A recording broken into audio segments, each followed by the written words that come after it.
Hello, everybody. David Shuster here. In the wake of the U.S. Supreme Court shredding the Voting Rights Act, some Republican lawmakers in the South are now suspending primaries and redrawing districts in the GOP's favor.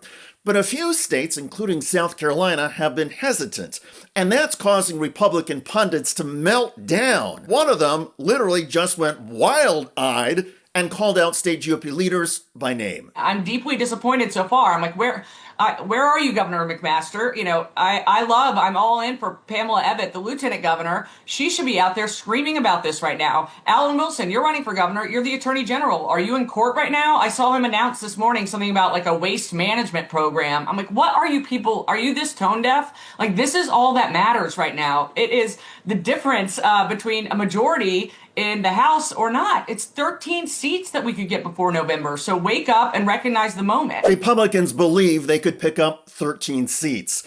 Of course, that would require disenfranchising millions of African American voters.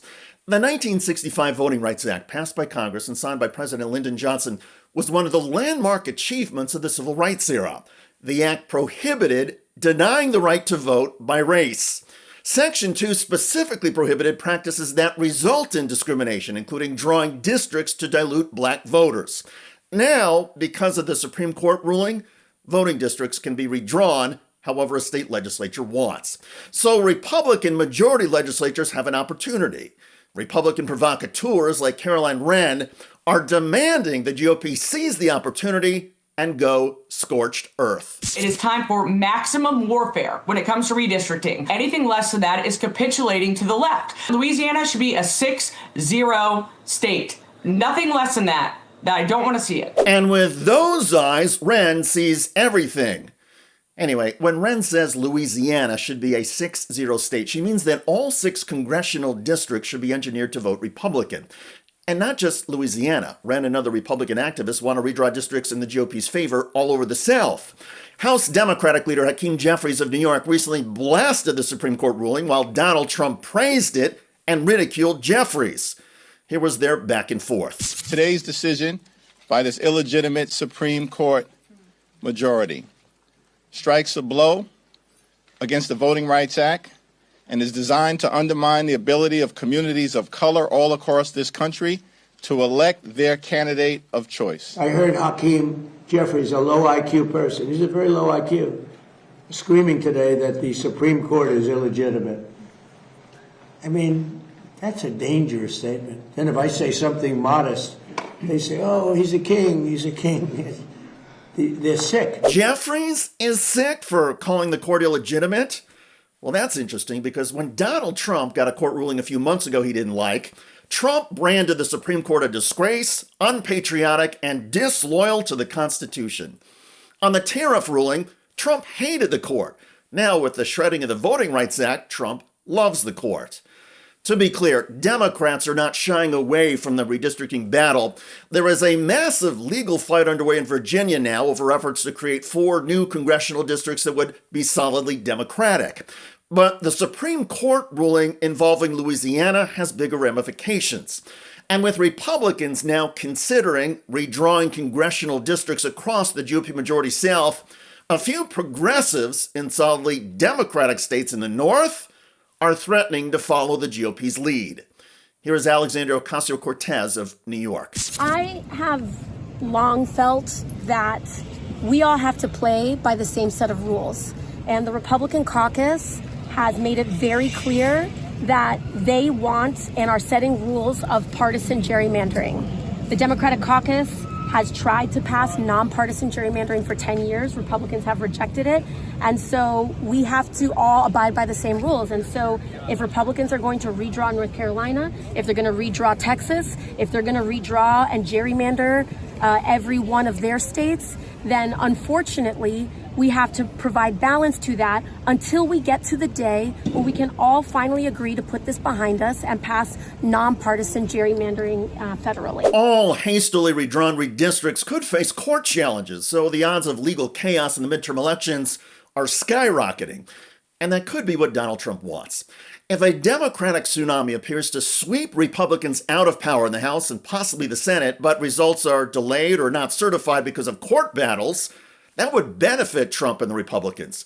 And it's not a stretch to imagine Donald Trump declaring the results he doesn't like null and void for any reason, but especially if Democrats match the Republicans by redrawing congressional districts. The possibility that Democrats will decide to play the same redistricting game as Republicans appears to have caused at least a few Republican-led legislatures to hesitate. And that delay takes us back to Republican activists like Caroline Wren. The idea that Republicans might refrain from a redistricting battle with Democrats is causing Wren to lash out. She wants Republican states to scrap the primary elections they've already had and stop the primary voting underway now. Georgia they're actively voting right now. And so we'll see what Brian Kemp does with this. You had every candidate who's running for governor come out and say, we need to, call for redistricting. And I think Brian Kemp declare an emergency, stop the voting, push the primary back, and redistrict. That's what you should do, because they're currently voting on an unconstitutional congressional districts in your state. No, it's not that the districts are unconstitutional. What the Supreme Court has done is clear the way for new districts to be drawn if a state so chooses. And as you heard, Caroline Wren wants voting to stop and for earlier primary results to be scrapped. There is extreme, and then there's over-caffeinated Caroline Wren. In any case, this is the latest battle over the midterm elections. It's not about policy, gas prices, or Donald Trump's approval ratings. It's about voting maps and Republicans wanting the maps redrawn because that's how the GOP thinks their party can stay in power. Remarkable. Did you know that the big wireless carriers like Verizon and AT&T made over $18 billion in profit last year? How? By overcharging you for unlimited data, most of which you probably aren't even using. But what if you could get paid to use your phone less and only pay for the data you do use? Well, with Noble Mobile, you can. For just $50 a month on their No Bull plan, you get unlimited data, and whatever data you don't use, you get cash back right in your pocket. People who switch to Noble can save an average of $500 to $1,000 a year. It's a no-brainer. And by switching to Noble, you're directly supporting TYT and our mission of bringing you honest, independent news. So give Noble a try and make the switch today. Scan the QR code on the screen now or visit go.tyt.com/plan. That's go.tyt.com/plan. By the way, Donald Trump's ratings just hit another disapproval record. The number one financial issue. It's the number one issue folks saying it's facing their families right now.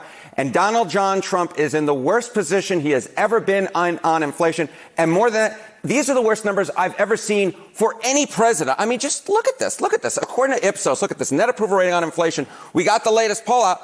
He's 49 points underwater. That means that 49% more of the public disapprove than approve of the job he's doing. I went back. You remember Joe Biden? Inflation absolutely crushed his presidency. But at his worst, according to Ipsos, he was just 43 points underwater. So Trump is lower now on inflation than Joe Biden ever was, according to Ipsos. And I will note that the inflation rate right now is only about a third as it was back in June of 2022. Yet Trump's numbers are significantly worse than Biden's ever were. Check out that video at the link below. I'm David Shuster. Thanks for joining us.